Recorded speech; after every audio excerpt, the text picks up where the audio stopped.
Terkadang, aku berpikir, hidupku seperti musim kemarau, kering, hampa, dan tanpa warna.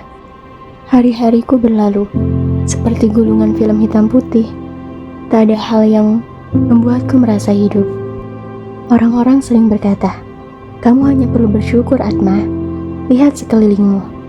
Tapi, bagaimana caranya bersyukur jika aku bahkan tidak tahu apa yang harus kusyukuri?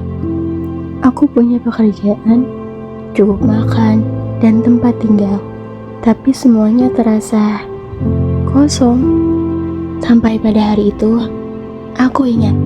Siang itu, aku tengah memandangi taman kecil dekat kantorku.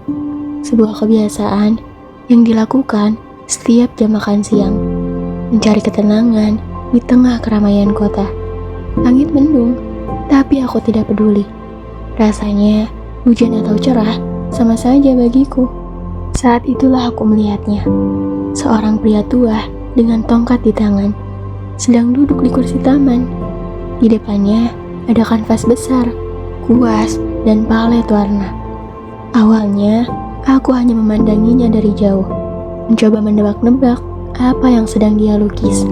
Tapi, kemudian aku menyadari sesuatu. Ternyata, dia tunanetra. Aku tidak tahu apa yang mendorongku untuk mendekat. Mungkin rasa penasaran, mungkin juga karena aku merasa ada sesuatu yang berbeda darinya. Ketika aku berdiri di sampingnya, aku melihat lukisan. Warna-warna cerah memenuhi kanvas, biru yang berkilauan, seperti halnya langit, hijau yang lembut seperti dedaunan, dan semburat orange seperti matahari terbenam. Indah sekali, gumamku tanpa sadar. Pria tua itu menoleh ke arahku. Meski matanya kosong, dia tersenyum. Terima kasih, kamu suka? Aku mengangguk, lalu menyadari dia tidak bisa melihat. Iya, sangat suka. Tapi, maaf, bagaimana Anda bisa melukis seperti ini kalau Anda tidak bisa melihat? Dia tertawa kecil, tawa yang hangat, seperti pelukan. Mata saya memang tidak bisa melihat, nak. Tapi hati saya bisa.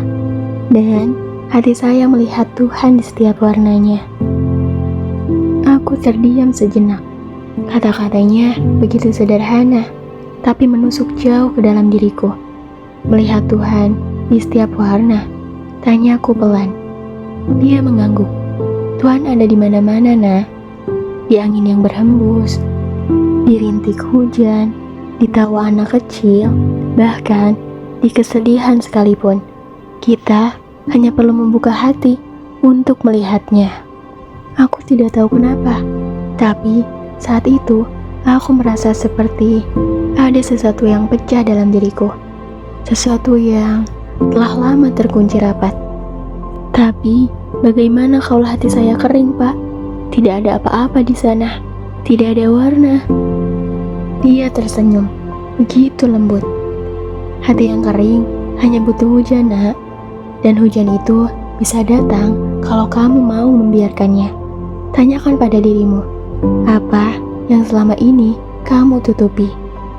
Hari itu aku pulang dengan pertanyaan besar yang terus menggema di kepalaku. Sebenarnya, apa yang selama ini aku tutupi?